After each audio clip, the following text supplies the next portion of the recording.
Olá, seja bem-vindo ao podcast AFIA Endocrino Papers. Aqui lhe mostramos como se manter atualizado em endocrinologia, mesmo que você tenha pouco tempo para estudar. Meu nome é Ícaro Sampaio. Eu sou Luciano Albuquerque. Eu sou Eric Trovão. E o tema hoje é Nova Diretriz Brasileira sobre Hiperglicemia Hospitalar.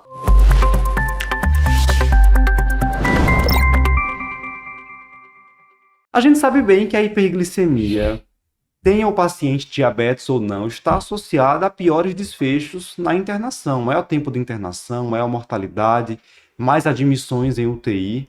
A última diretriz que a gente tinha sobre esse tema era aquela 2022 da Endocrine Society. E aí agora, 2024, nós tivemos uma atualização da diretriz brasileira da SBD, né? Da Sociedade Brasileira de Diabetes, incluindo um capítulo lá inédito sobre hiperglicemia hospitalar. Capítulo que trouxe muitas novidades, então não é de forma alguma aquela diretriz que você lê, né, como aconteceu recentemente com a de vitamina D, que não tinha tanta novidade. Essa tem novidades importantes, inclusive já na definição do que seria hiperglicemia hospitalar.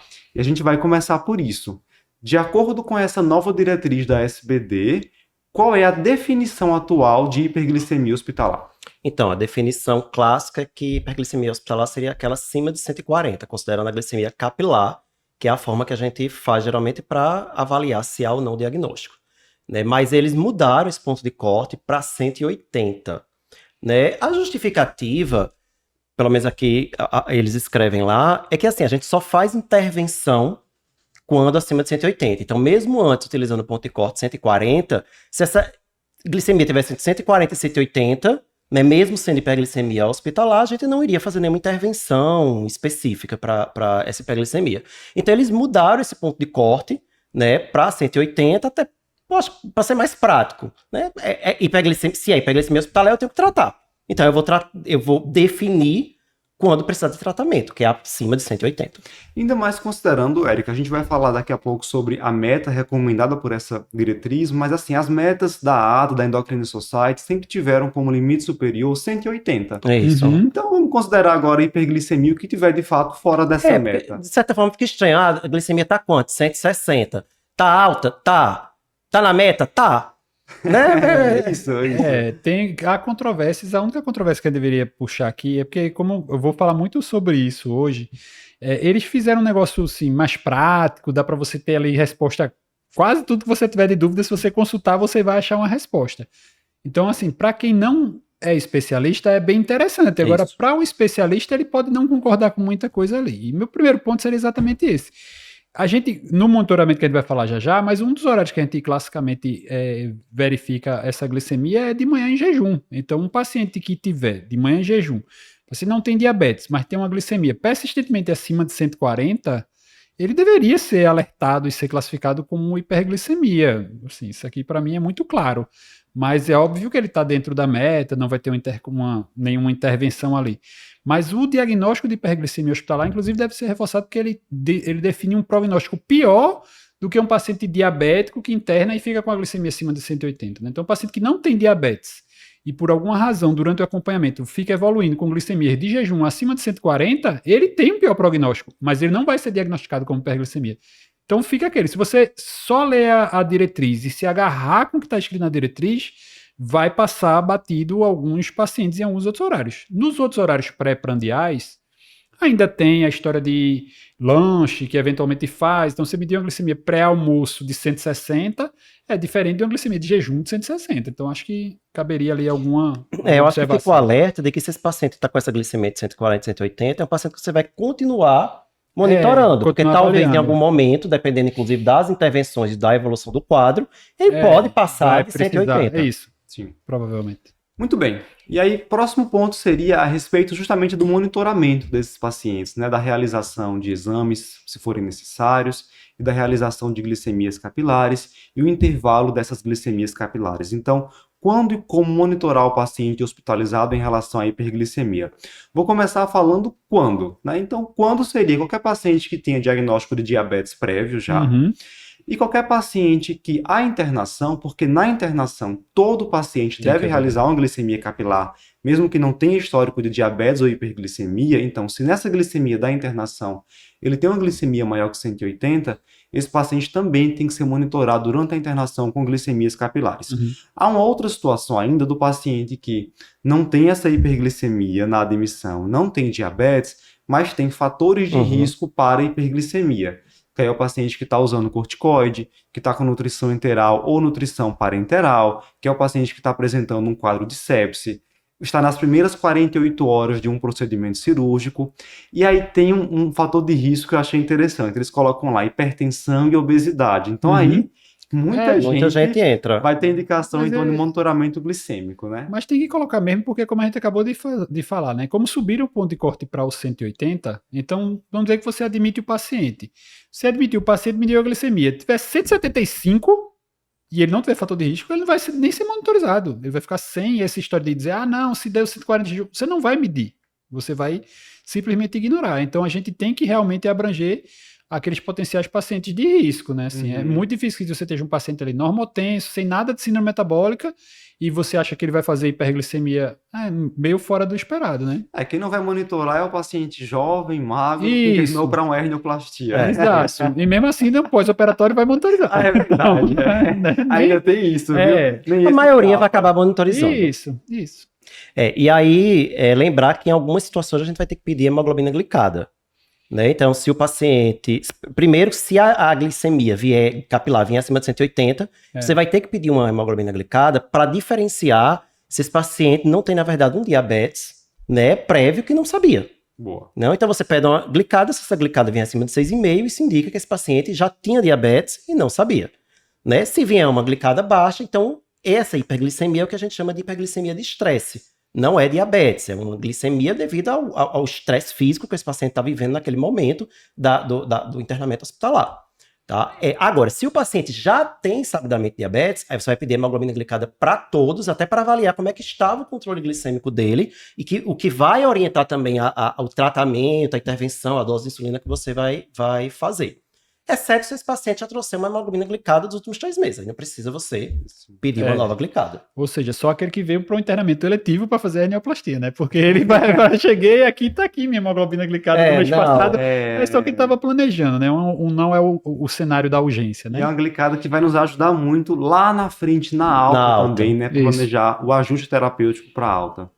E aí outra questão é sobre horários para essas glicemias capilares, porque depende de como está esse paciente. Se é um paciente que está com dieta via oral, que vai fazer antes de cada refeição e ao deitar, ou se é um paciente que está em dieta enteral, por exemplo, ou está em jejum, que vai ficar com aquela verificação de 6 em 6 ou de 4 em 4 horas. Lembrando que se a dieta enteral for intermitente, você faz antes de iniciar, né, a dieta. Agora, se ela for contínua, aí você deixa a glicemia capilar de 6 em 6 horas. É aquela dica, né? Você escreve na prescrição antes das refeições. Se não tem refeição, não dá para ser antes das refeições, né? Aí você vai deixar fixo no horário 4 em 4 ou 6 em 6, né? Então... E aí tem, assim, uma novidade em relação a essa questão de monitoramento, que é sobre corpos cetônicos, né? Monitorar corpos cetônicos, porque a gente sempre teve meio que algo prático do dia a dia, quando a gente estava com um paciente internado fazendo hiperglicemia persistente, maior que 250, maior que 300, a gente ia atrás de avaliar se ele não estava evoluindo com a crise hiperglicêmica aguda, com a cetoacidose diabética, né?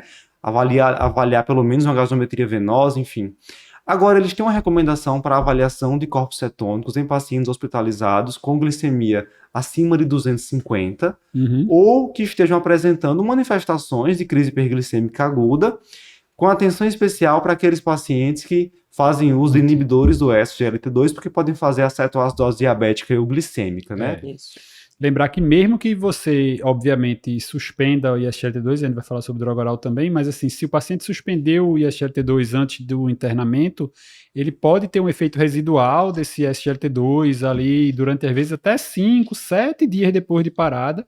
Então, ele pode ainda ter uma glicemia relativamente normal com cetoacidose, né? Então, às vezes, vale a pena dar uma checada. Geralmente, paciente ali infectado ou alguma coisa, você vai checar cetonúria, vai checar um sumário de urina que vai ter glicosúria, e isso vai chamar atenção para um efeito ainda persistente da medicação.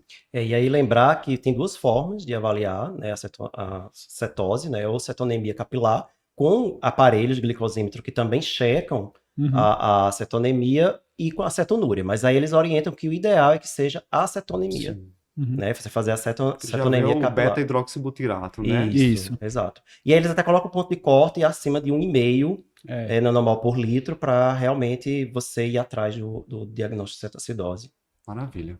Muito bem, se a gente está falando sobre como monitorar esses pacientes, a gente tem que saber qual é a meta, né? Estou realizando ali glicemia capilar de 6 em 6 horas. Qual é o alvo glicêmico que eu busco nesses pacientes? Aí eu vou fazer aqui uma retrospectiva, tá bom?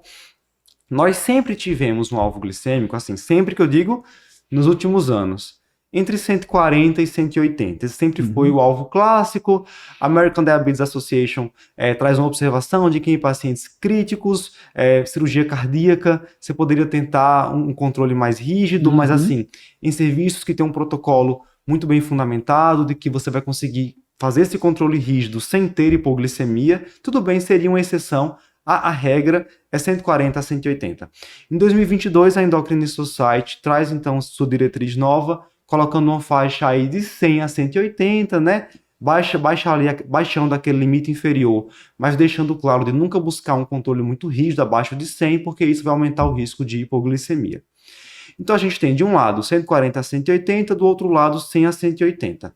Qual foi o caminho que a SBD seguiu agora? O mesmo do americano, entre 100 e 180 é a meta. E, de novo, assim, evitando hipoglicemia. Né? E eu acho que isso... Eu acho, na prática, isso acaba sendo um pouco relativo, porque depende de que paciente eu estou olhando. Sim. Né? Porque se eu estou diante de um paciente com risco muito alto de hipoglicemia, por exemplo, um paciente com insuficiência renal crônica, não sei se 100, aí fica aqui só o lado crítico, né? Se 100 seria...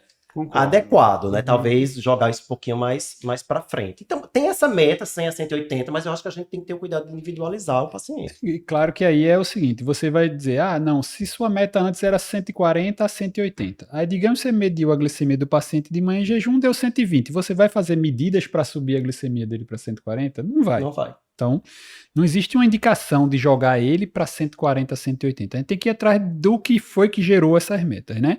A gente, em termos de estudos randomizados, prospectivos, a gente teve o Nice Sugar, que foi um estudo que comparou essa faixa aí de 140 a 180 contra uma faixa mais intensiva de 100 a 140. E houve diferença, não houve diferença em relação a desfecho, a faixa mais baixa teve mais hipoglicemia. Então, não se encontrou benefício clínico, prospectivamente, em trazer para uma faixa mais apertada, tá? Mas era uma faixa alvo. Se você define meta tem que ser baseada em alguma coisa futura e não retrospectivamente. Então, vários estudos retrospectivos citados na diretriz colocam, se o paciente ficar com uma faixa glicêmica mais baixa, ele tem menor risco daquilo. Se o paciente que estava numa faixa glicêmica mais baixa, ele tem menor risco de recidiva, de infarto, de sei lá o quê. Então, assim, eles estudaram retrospectivamente, ou seja, aqueles pacientes que estavam se mantendo naquela faixa não era um alvo, ninguém estava tratando para levar para ali.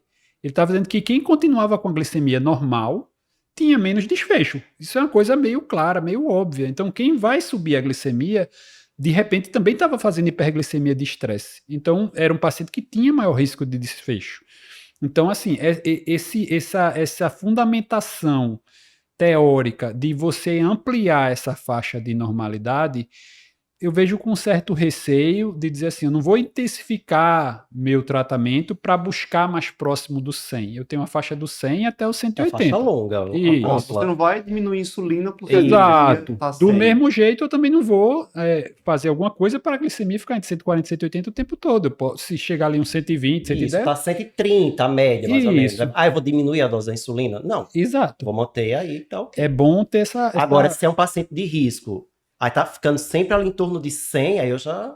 100, 110, porque pode acontecer alguma coisa, ele pode reduzir apetite, isso, ele pode ter alguma infecção, pode ter alguma coisa e acabar tendo hipoglicemia. Uma coisa que eu sinto falta nas diretrizes em relação ao controle glicêmico hospitalar é de metas mais individualizadas. Então, quando a gente vai falar daqui a pouco, né, sobre dose de insulina, a dose de insulina ela já é individualizada. Se é um paciente que tem um perfil mais de resistência ou de sensibilidade à insulina, a gente tem metas também flexíveis de glicemia de jejum e hemoglobina glicada fora do ambiente hospitalar. Então, eu acho que a gente deveria ter também uma faixa, uma meta para cada perfil de paciente. Sim. Se eu tenho um paciente 70 anos, sarcopênico, diabetes tipo 2 há 30 anos, que faz muita hipoglicemia, eu nunca coloco esse paciente nessa faixa de 100 a 180. Eu Isso, tolero glicemias até 200, às vezes Isso. 200 e um pouquinho, sabe? isso. Então, por outro lado, um paciente que está em pós-operatório, um risco maior de infecção de sítio cirúrgico, não tem histórico de hipoglicemia, eu posso sim ser um pouco mais rigoroso. Então, acho que eu sinto falta dessa meta variável de acordo com o perfil. Inclusive, como a gente já falou, o único estudo que realmente mostrou algum benefício numa faixa mais estreita, mais baixa, foi um estudo de pós-operatório de cirurgia cardíaca, especificamente, né? Uma coisa bem, bem determinada. Muito bem. O próximo ponto também é uma novidade. É uma novidade que ela começa na época da pandemia da Covid-19. Na pandemia da Covid-19, começou-se a haver uma necessidade de que se pudesse ter um monitoramento glicêmico dos pacientes, reduzindo o contato dos profissionais de saúde com o doente, com o paciente, justamente para reduzir o contágio da Covid. E foi aí onde começou-se a utilizar, né, isso abriu as portas para que fosse utilizado os sensores de monitoramento contínuo de glicose no ambiente hospitalar. Começaram então a surgir estudos pequenos, né, serviços relatando sua experiência com esses sensores.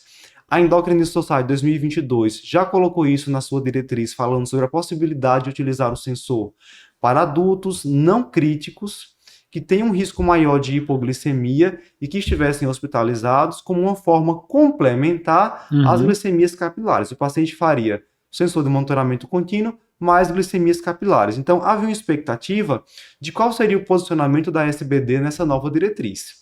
E aí, o que é que eles falam sobre isso? Eles falam sobre esse ponto e qual é a Falam sobre o recomendação? ponto e colocam sim como uma possibilidade. Vai até mais além aí do que as indicações que você estava colocando. Então, é assim, uma possibilidade. E aí ele até cita lá, principalmente um paciente que já vem em uso, você manter, porque vai melhorar até a satisfação do paciente durante o internamento. Né? Mas tem situações em que você tem que checar a glicemia capilar, certo? Mesmo o paciente estando com a monitorização contínua. Então, se dá extremos de glicemia, né, glicemia abaixo, ele coloca o ponto de corte abaixo de 85 acima de 300. Mas seria basicamente isso. Extremos da glicemia, você precisa confirmar com a glicemia capilar. Ou se o paciente tem sintomas de hipoglicemia, ou se tem instabilidade hemodinâmica, ou se está no pós-operatório imediato. Essas são situações em que você vai ter que usar a glicemia capilar, mesmo que o paciente esteja com monitorização lá, o sistema de monitorização contínua. Né? Mas, de uma forma geral, sim, eles validam aí o uso no internamento do paciente. Aí assim, os pontos de corte, como a gente está dizendo aqui, são completamente aleatórios. Não existe nenhum estudo mostrando que cortou em 90, ou em 100, ou em 85. Ele botou lá o 85, né? E botou o 300 também. Eu acho que a curva glicêmica desses pacientes acaba sendo um dado importante, assim. A experiência que eu tenho, às vezes, a gente tem, por exemplo, muito paciente que faz pico glicêmico antes do almoço, antes do jantar, e que fica ali uma dúvida na hora de fazer o ajuste, esse pico está vindo de uma insulina rápida da refeição que está insuficiente, ou se é dos lanches que estão sendo ofertados, principalmente aqueles mais idosos que fazem aqueles suplementos com maltodestrina, isomaltulose, que estão muito presentes em ambiente hospitalar. E aí, quando é um paciente que está usando esse sensor, ajuda muito, porque a gente vê que, às vezes, ele saiu muito bem do café da manhã e o pico foi às 10 horas na hora que usou o suplemento. Então, o problema não é a insulina que eu estou fazendo no café, é o lanche ali, é o suplemento da manhã. Talvez se eu tivesse ajustado a insulina do café, eu tivesse causado uma hipoglicemia, né? É uma informação muito fina que eu não teria com glicemia capilar de forma alguma. A gente sabe que o sistema flash, monitorização, ajuda muito ambulatorialmente. Então, por que não usar também para ajudar a nível hospitalar? Aí o que cabe aí é porque, assim, aqui no Brasil, a gente tem as entidades oficiais que fazem recomendações e isso não necessariamente, ao contrário até, na maioria das vezes nem é atendido pelas entidades oficiais, né? Então, assim, nos Estados Unidos não, na medida que você faz uma recomendação, tem um impacto econômico bem mais significativo. Então, se você coloca lá que vai usar um sensor no hospital, isso vai repercutir em custo com o plano de saúde, com o gasto hospitalar, com tudo mais. Então, isso passa a ser uma recomendação mais formal, ele precisa de mais substrato para recomendar. A gente, de novo, não tem nenhum estudo que mostra que aquilo ali impacta em algum desfecho, usar o sensor no contexto hospitalar especificamente, lembrar que é um tempo relativamente curto. Então, não é uma coisa que você vai generalizar, mas logicamente que se está disponível, tem uma informação. Principalmente para como ele cita esses pacientes que já vêm em uso. Isso. Não, tira o sensor e vou ficar usando só glicemia capilar. Não, você não precisa. é possível usar e é fidedigna a informação. Isso que é o principal que a gente tem que levar em consideração. Maravilha. Bem, Lembrando, só rapidinho, que a gente tá falando de pacientes não críticos, Não né? críticos, é, não, não, tá porque- falando em paciente de UTI, que é mais instável, hemodinamicamente. E até porque vai usar droga vasoativa, vai ter Isso. alguma alteração de Tem mais testício, hipóxia, né? Vai ter, não tem complicado. como. Bem, para você que está nos assistindo ou nos ouvindo, já deve ter percebido que são vários pontos novos nessa diretriz. Falta a gente falar também sobre qual é a recomendação para o tratamento da hiperglicemia no paciente não crítico que está internado, quais são as recomendações para o uso de cada droga oral, como metformina, sulfonilureia, inibidor do SGLT2, e também qual é a recomendação da diretriz para tratar pacientes com hiperglicemia que é induzida pelo uso de corticoide. Se você quiser conferir o conteúdo completo desse podcast, acesse a nossa plataforma de cursos do AFIA, Endocrino Papers. A gente te espera por lá.